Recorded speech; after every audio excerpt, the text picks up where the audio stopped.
लोग वीडियो शुरू करते हैं, लेकिन वीडियो शुरू करने से पहले आपसे रिक्वेस्ट है कि अगर चैनल को आप पहली बार देख रहे हैं तो चैनल को जरूर सब्सक्राइब करिए, शेयर करिए, लाइक और कमेंट भी करिए। आज मैं आप लोगों को बताने वाली हूं कि आंगनबाड़ी सेविका कैसे बने। आप लोग देख रहे हैं अभी मार्केट में इस तरह तरह की किताबें आ रही हैं, किसी में कुछ लिखा हुआ है, किसी में कुछ लिखा हुआ है, लेकिन मैं आप लोगों को सच्चाई बता रही हूँ कि एक आंगनबाड़ी सेविका आप कैसे बन सकते हैं। और वो सच्चाई मैं क्यों बता रही हूँ, क्योंकि मैं खुद एक आंगनबाड़ी सेविका हूँ और मेरा किस प्रकार से चयन हुआ है उसकी पूरी जानकारी आप लोगों को मैं देने वाली हूँ। इसलिए आप लोग वीडियो को थोड़ा भी स्किप नहीं करिएगा। पहले नंबर पे मैं आप लोगों को बता देती हूँ कि आंगनबाड़ी सेविका बनने के लिए कम से कम सबसे न्यूनतम उम्र की जो आयु होती है 18 वर्ष, ठीक है। यानी कि आप 18 वर्ष से ऊपर के ही होंगे तभी आप आंगनबाड़ी सेविका के लिए अप्लाई कर सकते हैं। दूसरे नंबर पे है कि आप 12वीं कक्षा पास हो। जी हाँ, अभी 2022 से जो नया चयन प्रक्रिया है उसमें 12वीं मांग रहा है, जबकि इसके पहले 10वीं पर होता था। बहुत सारे राज्यों में 8वीं पर भी होता था, लेकिन अभी बिहार और अन्य सभी राज्यों में अनिवार्य कर दिया है न्यूनतम 12वीं पास होना चाहिए। किसी भी सब्जेक्ट से आप 12वीं पास हो।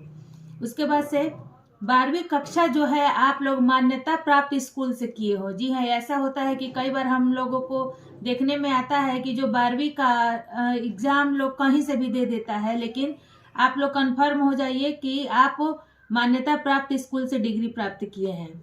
उसके बाद से आप जहाँ रहते हैं वहाँ पे पहले से एक आंगनबाड़ी सेंटर ना हो। अगर आप आंगनबाड़ी सेविका बनना चाहते हैं तो ये कंफर्म कर लीजिएगा कि आप तभी अप्लाई कर सकते हैं जब आपका वार्ड खाली है और उस वार्ड में अन्य कोई भी आंगनबाड़ी सेविका नहीं है, ठीक है। और आप लोग ये भी कंफर्म कर लीजिएगा कि उस वार्ड के आप स्थायी निवासी होने चाहिए, या कि आप वहाँ रेंट लेके रहते हैं या फिर आप किसी भी प्रकार से वहाँ रिश्तेदारी में आए हैं तो आप वहाँ पे अप्लाई नहीं कर सकते हैं। आप वहाँ के स्थायी निवासी हो, ठीक है। उसके बाद से आप जिस वार्ड में रहते हैं उस वार्ड की जनसंख्या न्यूनतम 700 से कम नहीं होनी चाहिए, ठीक है। 700 से लेके 1000 के बीच में अगर आपकी जनसंख्या है तो आप फुल आंगनबाड़ी सेविका के लिए अप्लाई कर सकती हैं। यदि 700 से कम है और वहाँ मिनी का वैकेंसी आया है तो आप मिनी आंगनबाड़ी सेविका के लिए अप्लाई कर सकते हैं। मिनी में ये होता है कि वहाँ पे सहायिका नहीं दिया जाता है, सेविका को ही सब काम करना पड़ता है, बच्चों को पढ़ाना लिखाना और खाना बनाना खिलाना सब। और फुल सेविका में रहता है कि एक आपके साथ में हेल्पर देगा जो कि खाना बनाना, बर्तन धोना, झाड़ू लगाना, ये सभी कार्य सहायिका का होता है, ठीक है। अब मैं आप लोग को आगे बता दूं कि आपके वार्ड में यानी कि आप जहां से अप्लाई कर रहे हैं वहां सबसे पहले आपके पास निवास प्रमाण पत्र होना चाहिए, जाति प्रमाण पत्र होना चाहिए। जाति प्रमाण पत्र आप अपने मायके से बनवाइएगा, यानी कि यह शादीशुदा ही महिलाएं अप्लाई कर सकती हैं, ठीक है। वोटर आईडी कार्ड होना चाहिए, राशन कार्ड होना चाहिए और वोटर लिस्ट में आपका नाम होना चाहिए।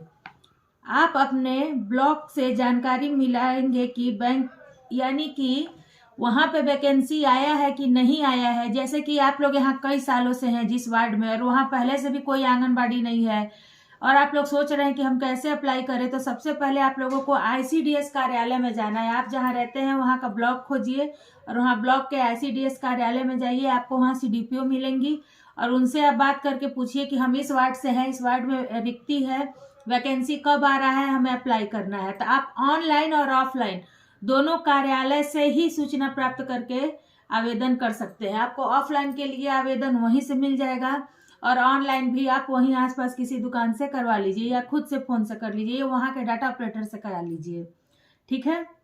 तो मैं आप लोगों को बता दूं कि यह नियुक्ति कैसी होती है। यह नियुक्ति मेरिट बेस पे होती है, यानी कि जितने लोगों ने अप्लाई किया है उसमें सबसे ज्यादा नंबर आपका होना चाहिए, तब जाकर के आप आंगनबाड़ी सेविका बन सकते हैं। यानी कि किसी का 85% आया है और आपका 86 है तो आप 86 पे ही बनिएगा। अगर किसी का 87 है हाईएस्ट स्कोर, यानी कि हाईएस्ट स्कोर जिसका होगा वही आंगनबाड़ी सेविका बन सकता है। Thank you.